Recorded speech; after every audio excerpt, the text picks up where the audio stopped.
말씀은 느헤미야 11장 1절로 2절의 말씀입니다. 느헤미야 11장 1절로 2절의 말씀입니다. 구약성경 742면쯤에 있습니다.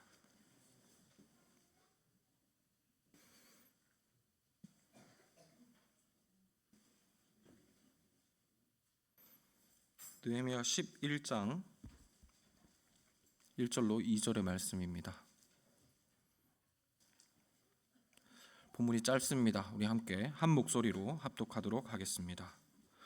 백성의 지도자들은 예루살렘에 거주하였고 그 남은 백성은 제비 뽑아 10분의 1은 거룩한 성 예루살렘에 거주하게 하고 그 10분의 9는 다른 성읍에 거주하게 하였으며 예루살렘에 거주하기를 자원하는 모든 자들을 위하여 백성들이 복을 빌었느니라. 아멘. 읽은 본문으로 예루살렘으로 모일 이유라는 제목으로 함께 말씀을 살펴보도록 하겠습니다. 2022년 통계 자료에 의하면은 대한민국 국민의 절반 이상이 수도권에 모여서 살고 있다고 합니다. 점점 수도권은 사람이 많아져만 가고 지방은 점점 소멸되어져 가는 상황이죠. 상황이 이렇다 보니까 정부가 정책적으로 사람들을 지방에서 살 수 있도록 지방에 어떤 특혜를 준다든지 혹은 사람들을 유치할 수 있는 어떤 기업들에게 혜택을 준다든지 이런 정책들을 많이 권하고 있는 추세입니다. 오죽하면 부산시에서는 다자녀 가정이 부산으로 오면 주택을 무상으로 이렇게 대여해 준다라고까지 발표하기도 했다고 합니다. 그런데 오늘의 본문을 살펴보면 당시 이스라엘의 지도자들이 이런 우리의 상식에서 볼 때는 도무지 이해가 가지 않는 그런 정책을 펼치고 있습니다. 본문을 보면 당시 지도자들이 이 이스라엘의 수도인 예루살렘에 자신들부터 먼저 의무적으로 거주하기를 정합니다. 그리고 지방의 백성들 중에 10%를 제비 뽑아서 의무적으로 예루살렘으로 이사 오게 했습니다. 또 그 외에도 자원에서 예루살렘으로 이사해서 오는 자들을 위해서 백성들이 복을 빌어 주었다고까지 합니다. 다시 말해 이스라엘은 지금 정책적으로 지방에 살고 있는 사람들을 수도 예루살렘으로 이사할 것을 적극적으로 권장했고 지도자들이 앞서서 예루살렘으로 이사하는 본을 보였다는 것입니다. 그리고 이 말은 아마도 당시 이스라엘의 수도 예루살렘이 지금 우리나라의 지방과 비슷하게 아마도 소멸의 위기 혹은 좀처럼 부응할 수 없는 작은 인구수를 가지고 있었다는 의미일 것입니다. 지금의 우리와 정반대의 상황에 놓여 있는 것이죠. 그런데 곰곰이 생각해 보면 과연 이런 도시 정책, 수도 정책이 순서가 맞나 싶기도 합니다. 무슨 말이냐면 사람이 없어서 다른 곳에서 살고 있는 사람들을 데려와 가지고 수도를 만들어야 한다면 그것을 과연 수도라고 할 수가 있느냐는 것이죠. 원래 있었던 수도가 너무 팽창해서 그래서 수도를 정책적으로 옮기는 거면 모르겠는데 애초부터 사람이 없는 도시에 억지로 사람들을 데려와서 수도를 만들 이유까지 있느냐는 것입니다. 그럴 바에야 애초에 사람들이 많이 살고 있는 곳을 수도로 정하는 것이 순서상 맞지 않는가라는 것이죠. 그럼에도 오늘의 본문을 보면 이스라엘 백성들은 다른 지역에서 잘 살고 있는 백성들을 굳이 지금 예루살렘으로 이주시키려 하고 있습니다. 왜냐하면 지금 이스라엘이 하려고 하고 있는 이 정책은 도시 정책이나 수도 정책이 아니라 일종의 국방 정책이기 때문입니다. 나라를 지키는 정책이라는 것이죠. 백성들이 수도 예루살렘으로 모여 사는 일, 이것이 바로 도시 정책이 아니라 국방 정책이다. 이것이 무슨 의미인지를 설명하기 위해서는 조금 먼 길을 돌아와야 할 것 같습니다. 그리고 가장 먼저 이 당시 예루살렘의 역사적인 상황을 살펴봄으로써 그 의미를 함께 살펴보기 시작할까 하는데요. 솔로몬 말년의 범죄로 인해서 이스라엘은 남유다와 북이스라엘로 이렇게 분리되게 되죠. 그리고 북방에 있는 북이스라엘은 일찌감치 불순종으로 말미암아 아수르의 멸망을 당하게 됩니다. 그리고 남유다도 조금 늦기는 합니다만 결국에는 북이스라엘과 마찬가지로 불순종의 끝에 바벨론에 멸망당하게 되죠. 그리고 남유다에 있던 이 예루살렘 성전은 흔적도 없이 파괴되어 버리고 백성들은 모두 바벨론의 포로로 끌려갑니다. 하지만 예레미야에게 약속하신 대로 하나님은 남유다가 멸망한 지 70년이 지난 후에 바벨론의 포로가 된 이 남유다의 백성들을 다시 고국 예루살렘으로, 이스라엘로 돌아오게 하시죠. 그리고 고국으로 돌아온 귀환 포로들은 예루살렘 성전을 가장 먼저 재건했습니다. 그런데 이 예루살렘 성전을 재건했다라고 해서 이스라엘이 다시 하나님 나라의 영광을 되찾고 부흥을 했는가 하면 그렇지는 않습니다. 가나안 땅에 이미 들어와 있던 이방인들의 괴롭힘, 그리고 그들이 발휘하는 어떤 영향력들로 인해서 이스라엘은 좀처럼 하나님 나라의 영광을 회복하지 못하고 있었습니다. 성전 하나만 달랑 지어진 상황에서 예루살렘이 황량해진 것이죠. 느헤미야 1장 말씀은 이와 같은 예루살렘의 모습을 우리에게 잘 보여주고 있습니다. 사로잡힘을 면하고 남아있는 자들이 그 지방 거기에서 큰 환난을 당하고 능욕을 받으며 예루살렘 성은 허물어지고 성문들은 불탔다 하는지라. 말씀을 보면 예루살렘에 성전은 지어졌지만 인근의 이방인들이 예루살렘을 제 집처럼 드나들고 있습니다. 예루살렘의 백성들을 괴롭히고 그들의 중흥을 막고 있는 것이죠. 말하자면 황폐해진 예루살렘 도시 위에 지금 성전 하나만 달랑 세워져 있을 뿐 이 성전과 도시를 방어할 대책이 아무것도 없는 상황인 것입니다. 그런데 저는 이와 같은 예루살렘의 형편이 사실상 그들이 처한 영적인 상황을 보여주고 있다라고 생각합니다.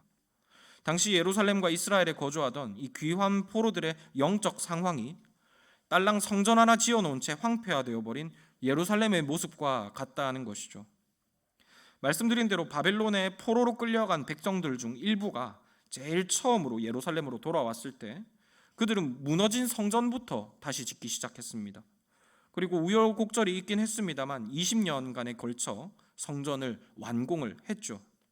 드디어 성전이 세워졌으니까 그들의 신앙과 예배만이라도 온전히 회복되었겠거니 그들은 그래도 가난한 중에, 힘든 중에 하나님의 은혜라도 풍성히 누렸겠거니 이런 생각을 해볼 법도 합니다. 그런데 사실은 전혀 그러지 못했습니다. 성전이 완성되고 약 60년이 지난 뒤에 에스라와 두 번째 포로 귀환대가 바벨론에서 예루살렘으로 돌아왔습니다. 그런데 이때 에스라가 예루살렘에서 목격한 그들의 영적 상황은 그야말로 엉망이었습니다. 이스라엘 백성들이 이방인들과 통혼하고 그들의 악한 문화를 그대로 배우고 있었습니다. 그리고 이런 일들을 말려야 하고 책망해야 할 지도자들이 오히려 이 죄에 앞장서고 있었습니다. 오죽하면 이 사실을 확인한 에스라가 어이가 없어서 자기 옷을 찢고 머리털과 수염을 집어 뜯으면서 저녁 희생제사 때까지 주저앉아 있었다고 성경은 기록합니다. 그리고 이와 같은 예루살렘의 죄의 문제는 느헤미야서의 마지막까지 계속해서 이어집니다. 에스라서에서부터 시작된 이 예루살렘 공동체의 이방화의 문제, 죄의 문제가 느헤미야서 끝까지 계속해서 반복되어 나타나고 있다는 것이죠. 표현하자면 성전은 회복되었고 제사도 회복되었지만은 그들의 일상은 여전히 이방인의 삶과 같이 되어 있더라는 것입니다. 마치 저들이 성전은 재건했지만 당장 성전 앞마당까지 이방인들이 들락날락하는 것처럼 그들의 예배 코앞까지 이방의 문화가 침투해 들어왔다는 것이죠. 그리고 이와 같이 성전과 이방인이 밀착되어 있는 모습, 바꿔 말하자면 성도의 예배와 이방의 문화가 곧바로 맞닿아 있는 현상은 결코 바람직하지 못합니다. 우리는 이를 에스겔서 마지막에 기록되어 있는 성전 환상에서 확인해 볼 수 있습니다. 에스겔서에 기록된 성전 환상은 사실 성전을 이렇게 지어야 한다는 성전 설계도는 아닙니다. 이 성전이 상징하는 온전한 하나님 나라에 관한 교훈을 전하는 그런 환상이라고 우리가 이해해야 건강할 텐데요. 그런데 이 환상을 들여다보면 실제로 성전이 세워져 있는 땅은 한 2만 평 정도 되는 땅이라고 합니다. 가로 세로에서 약 250m 정도 되는 그런 평수로는 2만 평 정도 되는 땅입니다. 그런데 이 2만 평 규모의 성전을 어디에다가 지느냐 하면은 길이 11km, 너비 5km, 평수로 따지면은 1,700만 평의 땅에다가 이 성전 2만 평 규모의 성전을 지으라고 합니다. 그리고 이 땅을 거룩하게 비워서 제사장에게 주라라고 합니다. 다시 말해 2만 평짜리 성전을 짓는데 1700만 평의 땅을 거룩하게 비워야 되는 것입니다.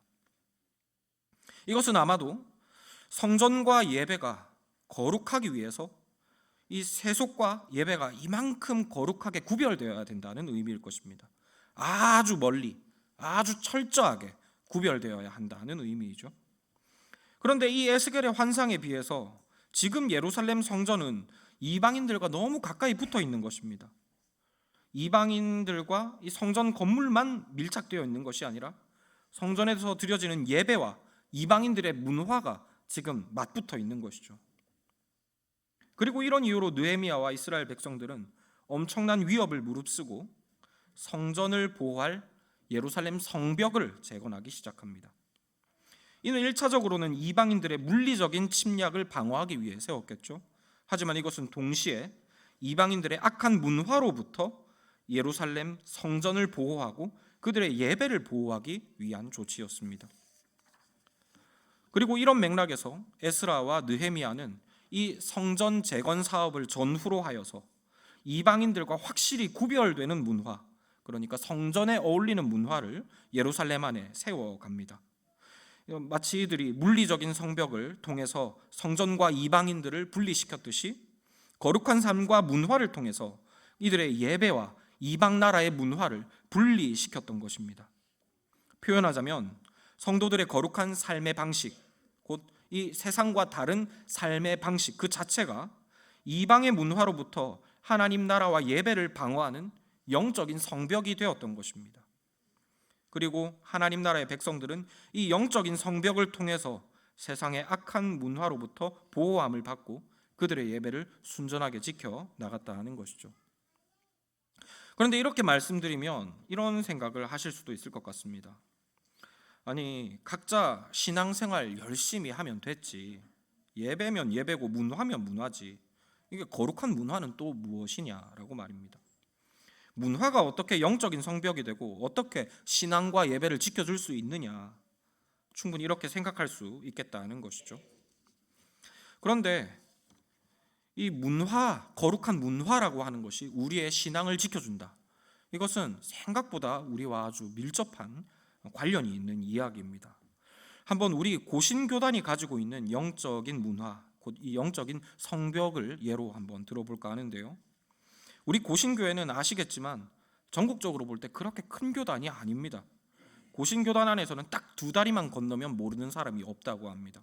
아주 작은 교회이기 때문이죠. 하지만 대부분의 한국교회가 인정하듯 우리 고신교회는 길지 않은 한국교회의 역사 속에서 예배의 순전함을 지키는 일에 아주 중요한 역할을 감당했습니다. 그런데 우리 고신교회가 이런 역할을 감당할 수 있었던 힘이 어디로부터 나왔겠습니까?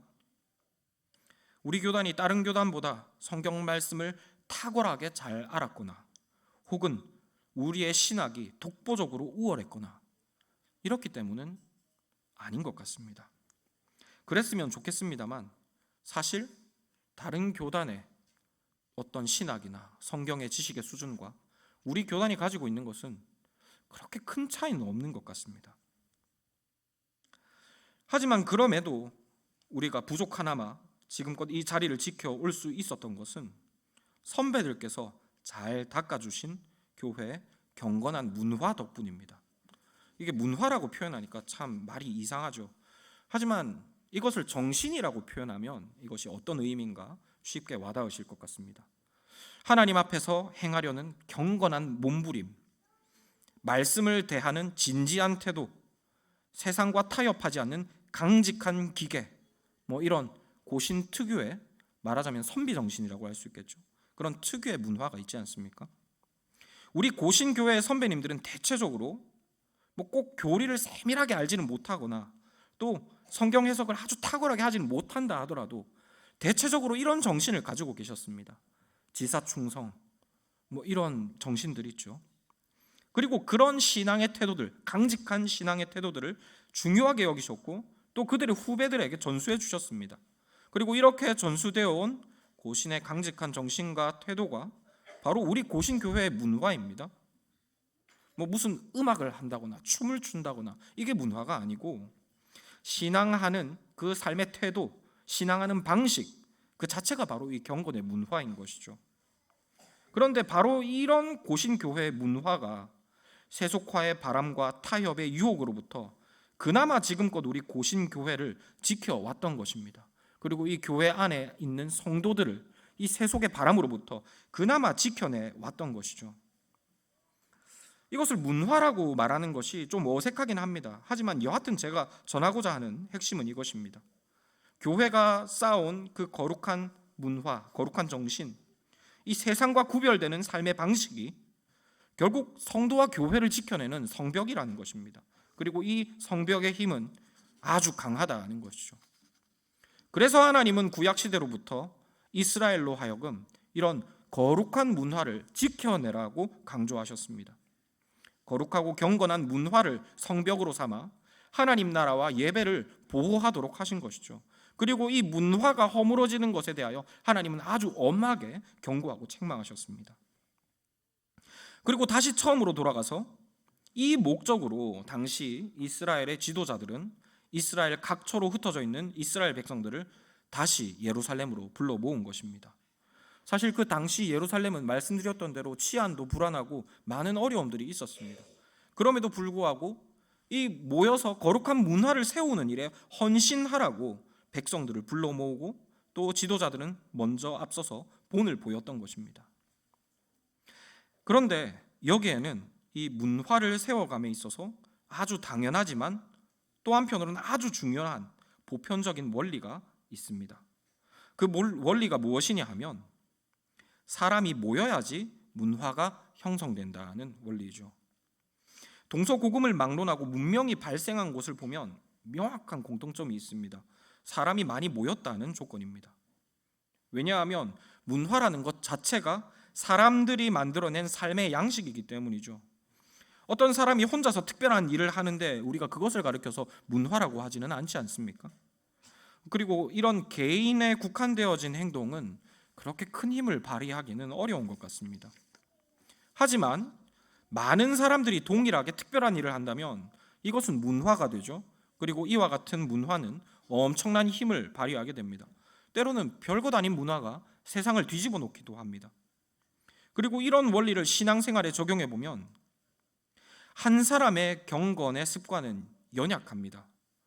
경건한 습관을 성도 개인이 혼자서 세워가는 것도 참 쉽지 않은 일이죠.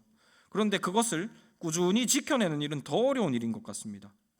세우는 데는 한참 걸리지만 속 시끄러운 일 한 번 일어났다 하면 이 경건한 습관이 무너지는 것은 정말 일순간입니다. 와장창 깨어져 버리죠. 하지만 반대로 온 교회가 함께 모여서 경건한 삶을 가꾸어가면, 다시 말해 경건한 문화를 세워가면 그 문화는 강력한 힘을 발휘합니다. 경건한 문화가 교회 전체의 영적인 분위기를 바꾸어 놓고 성도 한 사람 한 사람으로 하여금 삶의 변화를 얻게 하는 힘을 받게 합니다. 한 명이 잠깐 넘어질 수는 있습니다. 하지만 교회 전체의 경건한 분위기 때문에 다시 쉽게 일어날 수 있죠. 그래서 교회의 역사들을 돌이켜보면 교회는 항상 이 거룩한 문화를 세우고 지키기 위하여 모이는 일을 힘써왔습니다. 함께라는 가치를 아주 중요시 여겨왔죠.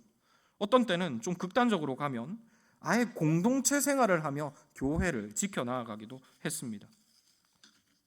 그리고 이것이 바로 본문에서 백성들이 예루살렘으로 모인 이유입니다. 성전을 중심으로 한 거룩한 문화를 회복해야 하는데 문화를 만들 사람 자체가 없어서 사람들을 예루살렘으로 모이라고 한 것입니다. 많은 이야기를 드렸습니다만 간단한 이야기죠. 교회의 거룩한 문화는 교회와 예배를 보호하는 강력한 성벽이 됩니다. 그런데 이 거룩한 문화를 세우려면 일단 사람이 모여야 된다. 이것이 오늘의 설교의 핵심입니다. 바꾸어 표현하자면 하나님 나라의 국방력은 성도들이 모이는 곳에서부터 나온다는 겁니다. 너무 당연하고 뻔한 이야기입니다. 그럼에도 이 당연하고 뻔한 이야기를 굳이 설교 원고로 만들어 전하는 이유는 이 뻔한 이야기가 우리에게서부터 점점 잊혀져 가고 있기 때문이죠. 이전에는 사실 모여라 하지 않아도 모일 수밖에 없었습니다. 이게 농경 산업을 중심으로 한 공동체 문화가 기본적으로 이 사회 저변에 깔려 있었기 때문입니다. 그래서 교회는 알게 모르게 이런 공동체 문화에 큰 유익을 얻었던 것 같습니다. 하지만 산업 문화와 도시 문화가 점점 보급되고 문화들이 점점 개인화됨에 따라 이런 공동체 문화가 조금씩 약화되고 사라지게 되었죠. 공동체 단위도 점점 줄어들게 되었습니다. 이제는 가족 공동체조차도 점점 결속력을 잃어갑니다. 이전의 가족들의 어떤 결속력과 지금의 결속력은 사실 많이 다르죠. 그리고 이와 같은 시대적인 흐름은 코로나 팬데믹 시대를 지나면서 정점에 이른 것 같습니다. 그리고 또 이와 같은 시대적인 변화는 교회에 똑같은 영향을 미쳤습니다. 이제 교회가 굳이 모이기를 힘쓰지 않게 되었다는 것입니다. 그리고 여기에서 교회가 모이기를 힘쓰지 않는다, 이 말은 예배 나오지 않는다는 말이 아닙니다. 그냥 성도들의 만남 자체가 뜸해졌다는 것이죠. 물론 우리가 다들 모여야 된다는 건 압니다. 모여야 되고 만나야 된다는 건 아는데, 그런데 왜 꼭 그래야 되는지는 사실 잘 몰라왔던 것 같습니다. 그냥 뭐 서로 사랑하니까 그냥 모여야 하나 보다, 이 정도로 여기고 넘어가는 것이죠. 우리 하나님 나라의 국방력이 모임에서부터 나온다, 이런 것에 대하여 알지 못하니 이렇게 모여야 하는 것에 그렇게 필사적이지는 않다는 것입니다. 시간이 되면 모입니다. 그런데 이렇게 바쁜 현대사회에서 시간이 날 리가 없지 않습니까? 결국 모이는 일이 점점 희미해져 가게 되는 것입니다. 덩달아서 경건의 문화도 조금씩 사라지게 된 것이죠. 이렇게 영적인 성벽이 무너져 내리는 것입니다. 결국 교회는 경건한 문화라는 영적인 성벽을 잃어버리고 각자 성도들이 뿔뿔이 세상 안에 흩어져서 외로운 신앙의 싸움을 싸우게 된 것입니다. 마치 성벽은 온데간데 없고 성전만 덩그러니 남은 채 이방인들의 공격에 고스란히 노출되어 있는 이 예루살렘과 같은 모습이 되어버렸습니다. 그러므로 우리는 각자의 신앙을 효과적으로 방어하기 위해서, 그리고 우리의 교회를 지키기 위해서 다시 성벽을 지어야 되겠습니다. 영적인 성벽, 곧 경건의 문화를 회복해 가야 하겠다는 것입니다. 그리고 이를 위하여 가장 먼저 우리가 헌신해야 할 일은 아마도 모이기를 힘쓰는 것일 것입니다. 물론 덮어놓고 모이기만 한다고 해서 경건한 문화가 갑자기 회복되지는 않겠죠. 모이는 것 말고도 해야 될 일이 너무 많습니다. 모인 다음에 우리가 그 다음 스텝에 대해서 생각을 해보아야 한다는 것입니다. 하지만 꿰어서 보배를 만들려면 일단 서말 구술 자체가 있어야 하지 않겠습니까? 모여서 뭘 할지도 아주 중요하지만은 그보다 훨씬 더 시급한 문제는 일단 모이는 것 자체라도 해야 되겠다는 것입니다. 주일에 분주한 중에 봉사 가운데, 주일 예배 가운데 잠깐 스쳐 지나가듯 만나는 이런 만남으로는 경건의 문화가 쌓기 어렵습니다. 시간을 내고 마음을 들여 교제해야 합니다. 가정을 개방하고 서로의 삶에 적극적으로 침투하고 그렇게 공동체로서의 교회를 다시 조금씩 회복해 가야 합니다. 이 일이 온 교회 안에 보편화되어야 되고 온 교회가 이런 서로의 교제를 위하여 헌신해야 합니다. 그러나 코로나로 인해 무너져버린 이 공동체성을 한 걸음에 회복할 수는 없을 것입니다. 당장 제 삶만 봐도 그렇습니다. 이렇게 설교하지만은 제가 당장 제 가정을 오픈하고 성도님들을 초대하거나 제가 성도님들의 가정으로 무작정 쳐들어가기는 참 쉽지 않은 일입니다. 그래서 좀 현실적인 적용을 권하고자 합니다. 주중에 쓸데없이 교회에 드나드시기를 권합니다. 집에서도 얼마든지 기도하실 수 있겠죠. 그런데 교회 와서 기도하시기를 권합니다.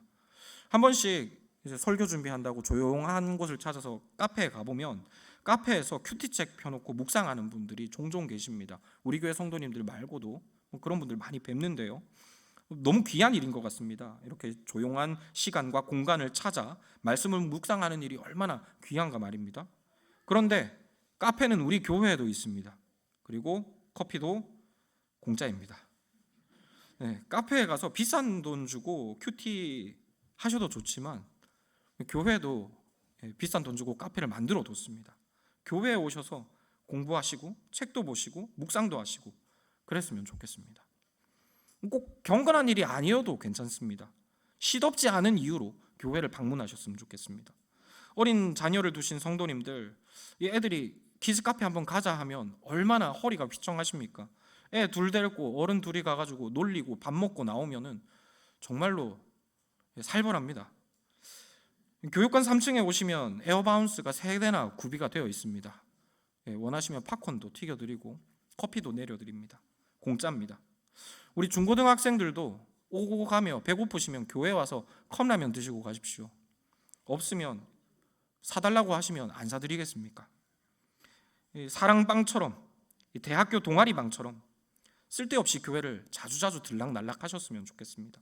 그렇게 하면서 지체들과도 마주치시고 교역자들과도 마주치시고 그렇게 교제를 조금씩 늘려갔으면 좋겠습니다.